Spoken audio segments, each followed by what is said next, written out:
Welcome, everyone. Today, I'm having a huge honor and pleasure of talking with Teresa Chiang. She is a best-selling author, a dreamer, international speaker, teacher, and one of my favorite modern mystics. And I would love to talk to her today about how our dreams, our intuition, the connection with our inner psychic can help us during the most difficult times.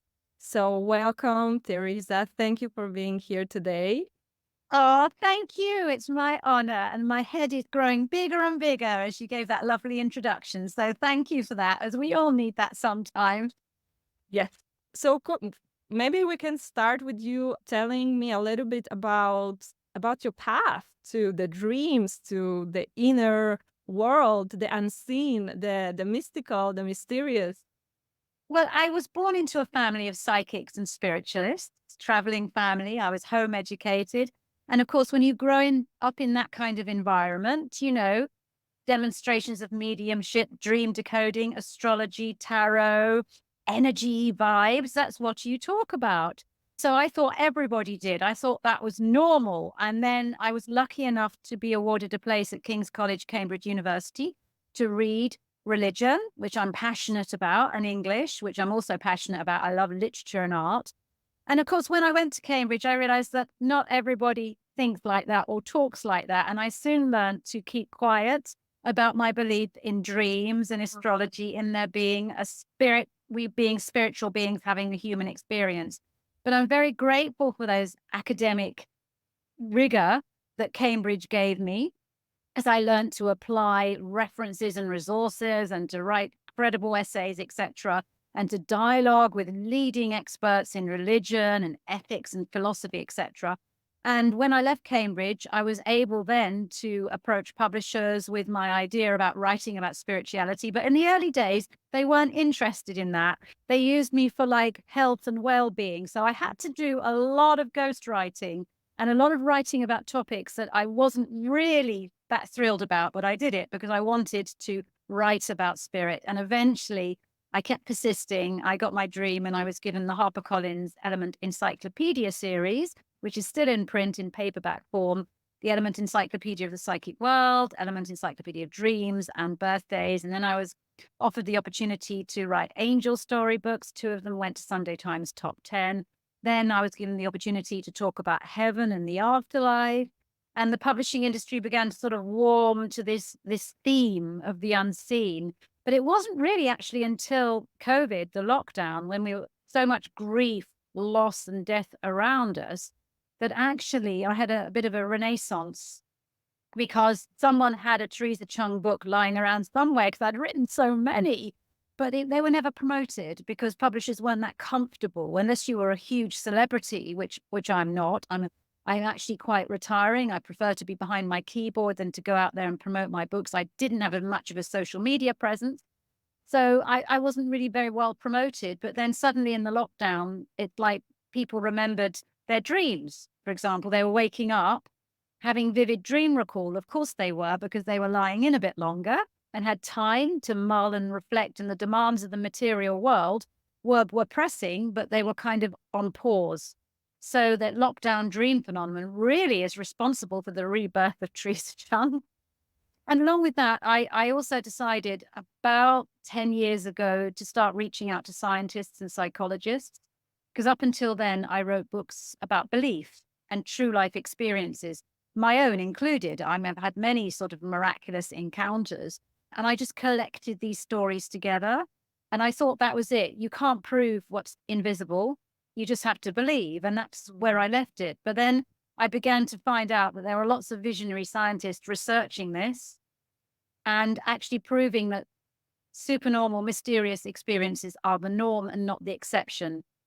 And I've gone on to collaborate with some of them, neuroscientist Dr. Julian Mossbridge in the Premonition Code, where we talk about the ability to sense the future. I collaborate with IONS, the team of scientists there. It was presenting at their 50th anniversary. So it's just been an evolution really for me of constantly putting out books and now having the joy of talking to people like yourself who are interested. I do a lot of podcasts now and media. I feel very blessed. And it's the same message though. There's more to this life than meets the eye. At the end of the day, the most important thing is your spirit, your inner well-being. It doesn't matter if you gain the world and lose your soul.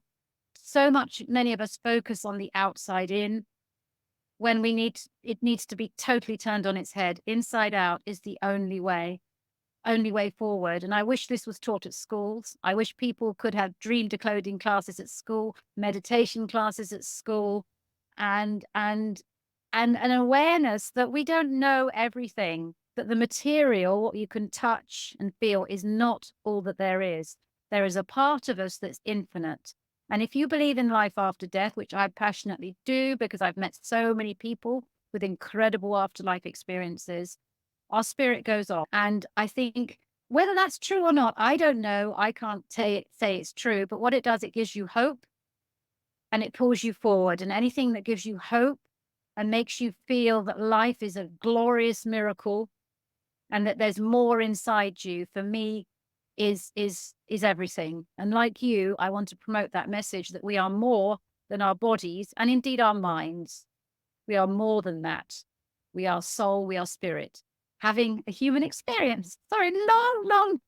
Wow, that's perfect. You touch already on so many important things. And one of the things that I really love about your work is that, in fact, you do combine a lot of science with the more spiritual part. And I think it's so amazing because there are so many skeptics out there, which I completely understand. Maybe someone who never, I don't want to say never experienced anything extraordinary. Maybe they haven't noticed that they experienced something extraordinary, can be very, reluctant to look even into those stuff. And the saying, oh, it was just a dream. I just imagined this, or this voice in my head, or like whatever it is. Our society is so used to just completely disregard all those tiny hinges, all this intuition, all the dreams that we have, that we completely disconnected from it. So for me, whether someone get convinced by their own experience, by scientific research, to the point that we can already explain a lot of things, not all of them, but many, as you know, and the research that you present in your podcast and in your interviews. But I think that there is something about us really going in, as you said, and maybe the COVID and maybe the times where we suffer, when the world is suffering, and we started to question so many things, like what's really important in life, when we see the state of our planet right now, all the wars, all the grief, as you said, collective grief and death, and so much unnecessary suffering. There is suddenly the switch that we start to look more and more inside. And then it's really interesting what we can find there if we really open to it. If we really even, start a dream journal, for example. Maybe that's not too woo-woo for some people. Well, no, it's not. It's the doorway in, actually. Dreamwork. You mentioned skeptics there. And, I love having debates with skeptics because you just give me some time with them to talk about their last dream and they will be surprised what insight it can uncover. But a lot of the time when people are deeply skeptical and like they know that it's all nonsense, you just need to say to them, well, give me proof it's all nonsense. They can't either. They can't prove it's real. They can't prove that it's not real. Real, yeah. Just as much that we can't prove it is. But what we have is a passionate belief. And we all know now that our brains are predictive, our bodies are predictive, and the power of perspective and belief shapes our lives. That's where science is leading now, that the brain is a predictive force. So pay attention to what you believe. And if you are constantly saying, no, there is no magic, there is no possibility, there is only what I can see and touch. Does it make you happy? 9 times out of 10, it doesn't. It really doesn't. In fact, I would say almost all the time it doesn't. And look at, does this belief make you happy? If it does, fine. That's fine. That's your choice. That's your choice. If that makes you happy, but most of the time it's not. They're utterly miserable because we all have that sense of emptiness sometimes. Is this all there is? I've got the family, I've got the career, I'm even earning a lot of money. And I actually recently went on a podcast, which was the people were like earning millions. It was incredible. And they all talked to me about when they'd earned their first million and they realized they didn't have to work again. Yeah. They had this dip of motivation. And what's the point? And for them, Exactly. then it was make or break, because you find with a lot of rich people, either they completely go off the rails into addiction, unhappiness, depression, or they can turn it around. And they realize then that actually it's that inner well-being, that inner peace that matters so much more than what we've devoted our lives to obsessing about. We obsess about ticking all these boxes, but sooner or later, all of us, and it's typically through a bereavement, a life crisis, a failure, a broken heart, a rejection, come to the point when we realize, no, that isn't the meaning of life. The meaning of life is how I react to these challenges and the meaning I find in my suffering. I don't know why bad things happen to good people. I wish I did. I don't know. Maybe in spirit, when I've gone to the next life, I will understand. I'll see the bigger picture where all the loose ends make sense. But right now, here and now, in this life, I don't know. But what I do know is my perspective, my attitude, my reaction is within my control. And that's what I focus on, because that's where the meaning and the purpose for me is going to be found, and finding inner peace and a sense of wholeness from the inside out rather than the outside in. Because when you get that inside out focus, what you find then, yes, things can still go wrong. It's not a magic pill, but you're able to rise above. You're able to have that strength to pull through. And I always say to people, if you feel alone and you're giving up, go and read Viktor Frankl, Man's Search for Meaning, where he talks about Absolutely. it. How do you find meaning when you are on your knees, treated like you're not human? The people you love have been slaughtered around you. If you think your problems are bad, think about where would you find inner strength? And he managed to. And I think, not saying copy or follow, there's some things in that book I don't agree with, but what I'm saying is it shows that if he could do it at that level Yeah. of wretchedness, so can you. And it's a tremendous liberating feeling when you are able to make that shift. And it is a shift when you suddenly realize that you are the power, you are the source, you are infinity, you are timeless. And everything you do in this waking reality is kind of making a memory. Mm. But don't waste a precious day, because every day makes a memory. You can revisit that memory and it's eternally alive. And in that novel, there are times when he revisits memories of people who've died, but it's enough. The gratitude, the joy, the feeling of love pulls him through. And I guess in various different ways through all the many books I write, whether it be about dreams, whether it be about intuition, or any aspect of mind, body, spirit, personal growth, is trying to help people find inner strength. Because Exactly. we are, I don't need to sound negative, but we're born alone and we die alone. If your entire happiness is wrapped up in the people in your life, as important as they are, what happens when they go? And they will. Change happens all the time. If your entire happiness is wrapped up in your job or what you do or in how you look, that will all pass. The only thing that doesn't change is change. The only thing that I wish all our energy was focused on creating this sense of inner well-being, because then you are unstoppable. You are invincible. And it doesn't matter then when you get rejected and things go wrong, because you think, great, when this is all going wrong because I'm being called to learn and grow. So think about that. When you get rejected, when things go wrong, get excited because you're being called to grow. Sometimes growth hurts. It's uncomfortable. But as I constantly say, all growth happens outside your comfort zone when you're challenged. It just doesn't happen when your life is like Groundhog Day, the same all the time, right? And you're just, everything's going right. There's no growth. We are here to learn and grow. I'm not saying go and court difficulties, not that, but what I'm saying, Oh, of course. life will throw it at you anyway. And we all found that it happened to the world during COVID. None of us asked for this. It was all thrown at us, and it was caused tremendous sorrow and pain. But when these things do happen, you think growth, lesson, learning. I'm being called to evolve into a higher version of myself. And that's the greatest feeling to just, we are spiraling throughout life. And I believe if, you know, in the afterlife that we continue, the learning and growth continues, it never stops.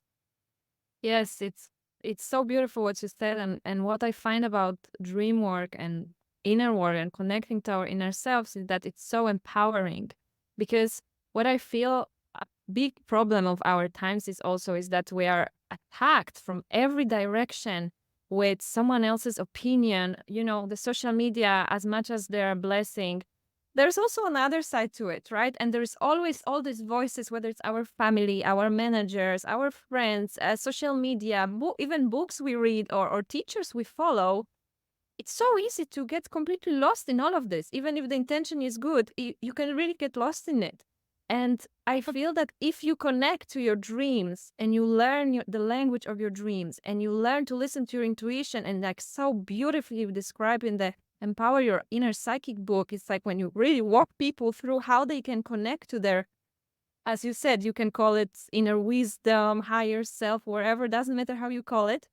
It's like you suddenly can see your path clearer. You suddenly can make decisions that are really aligned with you, and you suddenly feel empowered and not so lost, because it's so overwhelming nowadays, Oh, right? there's so much advice, so many gurus, so many teachers. I Yeah. have to be careful I don't fall into that trap, because I always say to people, I don't want you to follow or copy me, because that's my path. It's not yours. All I can do is I share my experience and what I've learned along the way. I'm convinced when you go to the afterlife, you won't be asked, well, how well did you follow that intuition boosting program? Or how well did you follow the teachings of said teacher? Or how you will be asked, how true were you to you? And most people actually are terrified that when they look within, they'll find nothing, that they Mm. haven't got it. Other people know the answers. We want to follow, we want to copy, want to run after other people, lose our identity in someone else. And you see that happening on the world stage all the time at the moment, with politics, especially, mentioning no names, people losing themselves in a cause. And you can see that they've drunk the Kool-Aid, because they're kind of like, they've got someone else's persona. And what a relief. I don't have to do the hard work. It's so lazy. Yeah. It's so lazy, because someone else is telling you what to do. I give this example several years back. It's quite a painful one, about the importance of following your own inner guide. The Twin Towers in America. When the first tower was hit, the people in the second tower were told by the powers that be, stay where you are. We don't want you outside, because there's too much mayhem. Stay where you are. Now, that was the voice of authority. However, there were some people whose gut said, I'm getting as far, I'm not going to follow or copy.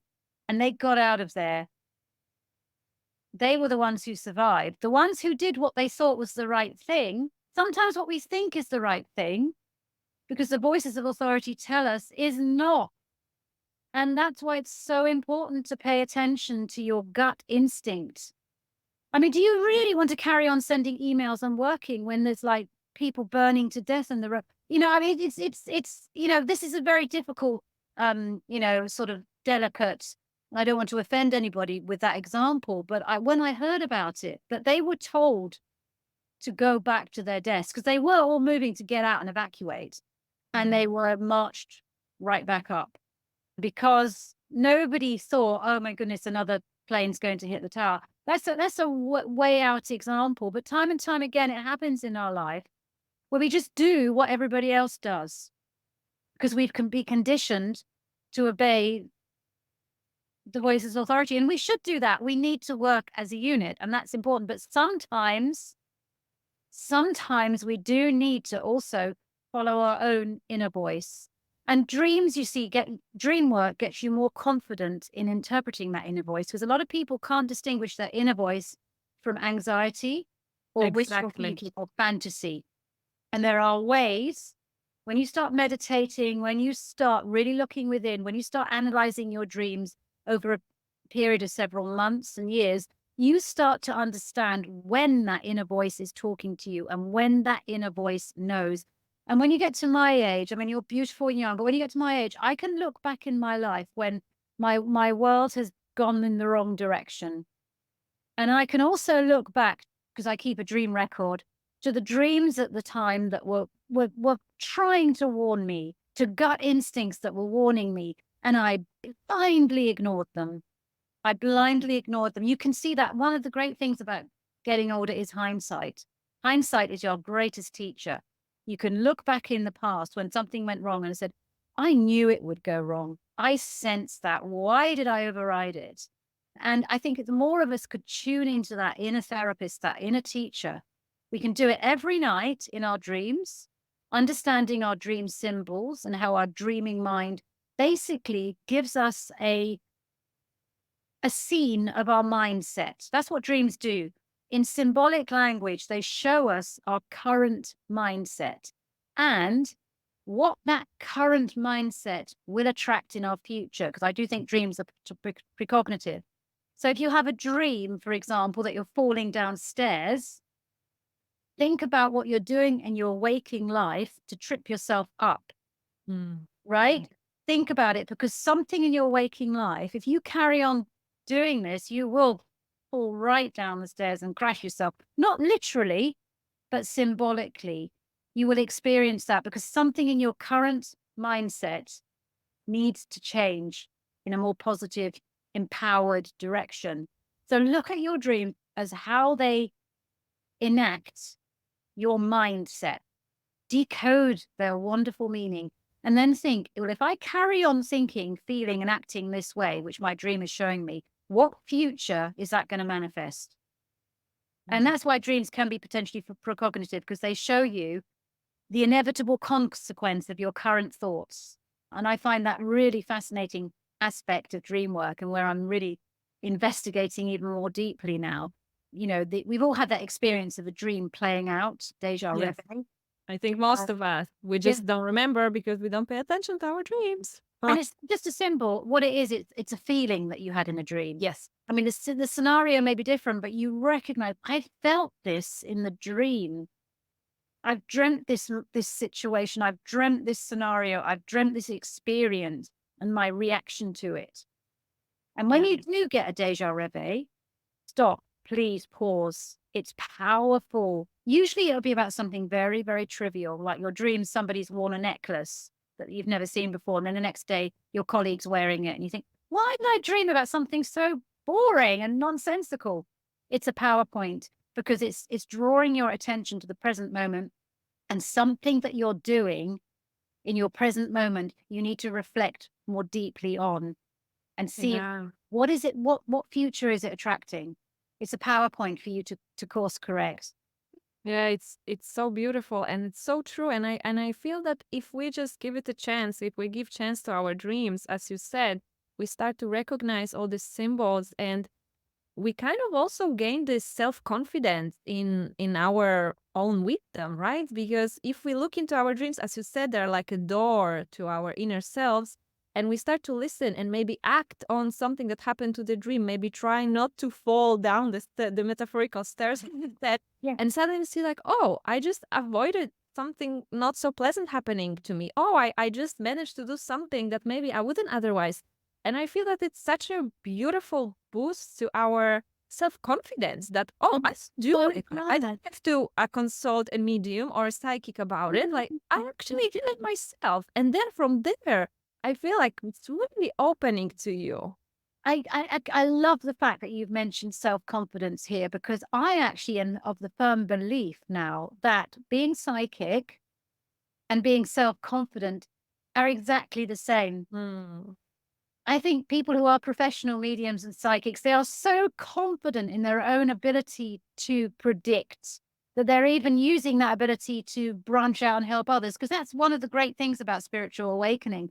It is about you and falling in love with yourself. But what happens when you fall in love with yourself is you want everybody else to as well. And there's this natural urge to want to be a healer, a helper, a medium, and psychic. So often it starts with good intentions. But I do think that actually the psychic awakening, spiritual awakening is self-belief. It's self-love. They are interchangeable, in my opinion. When you've got that firm foundation of self-awareness followed by self-love and self-belief, you are psychic because you know what's in your best interests and you can actually read other people very well because you've done the inner work yourself. So if you get alarmed by words like psychic or medium or anything like that, an oracle or fortune telling, just scrap all that and work on your self-belief, your self-love, and your self-care. Every time you do that, you're growing psychically. And dream work is one way to start that process because you realize how darn interesting you are. I mean, the scenarios we dream up every night. Where did that come from? So interesting. Oh my goodness. I'm Einstein. I'm a genius. Einstein, of course, the great dreamer, theory of relativity in a dream. And, he relied on his dreams for many of his moving the world forward theories. Yes, I couldn't agree more. It's everything that you just said. It's just what I so much believe in, and the message that I hope the listeners can take from this conversation is that the believing in yourself, in your ability to know what's the best for you, in your ability to connect to your inner selves, to your body, to your soul, to your heart, wherever you want to call it, it can be so profound and powerful and life-changing, especially when you're going through hard times and you are so confused and all the information from outside is just too overwhelming. Look within your dreams, look in your heart, meditate, as you said, and believe that you can make the best choices for yourself. Perfectly put. And don't get scared by your dreams. They won't make sense. They don't make sense on purpose because the more crazy they are, the more profound the meaning. And think like an artist, think like a poet. That's how your dreams speak to you through symbols, metaphors, puns, figurative language. You've got to think of every dream you have as a night poem where you go through it line by line and interpret it as if you were interpreting the deeper meaning of a poem. Think of it like that, and it suddenly becomes effortless. And if you want help kickstarting that symbolic soul thinking, dream dictionaries can help you do that because they give the universal archetypal meanings. But most important of all is your own personal association. Never mind what my book or anyone else, any so-called dream expert, and I put that in quotation marks, says you are the expert on your own dreams. The best dream book you will ever read is the one you write yourself. That's just wonderful. Thank you so much, Teresa, for sharing your wisdom and your very, very important point of view. And I hope that it can put some seeds into whoever is listening to this and maybe bring so interesting, vivid, and crazy dream. And yeah, and I love what you said just to finish this up. Like the more crazy the dreams are, the more interested, the more engaging they become, and then maybe we are more drawn to look what's inside them. So could you just say where whoever would like to know more about your work, your books, your beautiful decks that you created can find it? Well, thank you again, Joanna, for the opportunity to talk to you. You are a light. Thank you. And basically, I'm kind of everywhere, really. I've written too many books. I've lost count. www.teresachiang.com. I'm also on at the Teresa Chiang on Instagram. I also have a Facebook page, author page, and I'm on X. But really, I'm quite prolific. But don't seek me out. Seek yourself out. And if my books can help you do that, oh, that's why I do what I do. I want people to fall in love with their own spirits, because when you do that, everything else is effortless. If you've got your own back, you're going to be okay. You can cope with anything. Thank you so much. And yes, I hope that everyone will take something from here because I also truly believe with all my heart, and that's the work I do, is that we all have all the answers to the questions we seek within us. We do. Thank you so much, Teresa.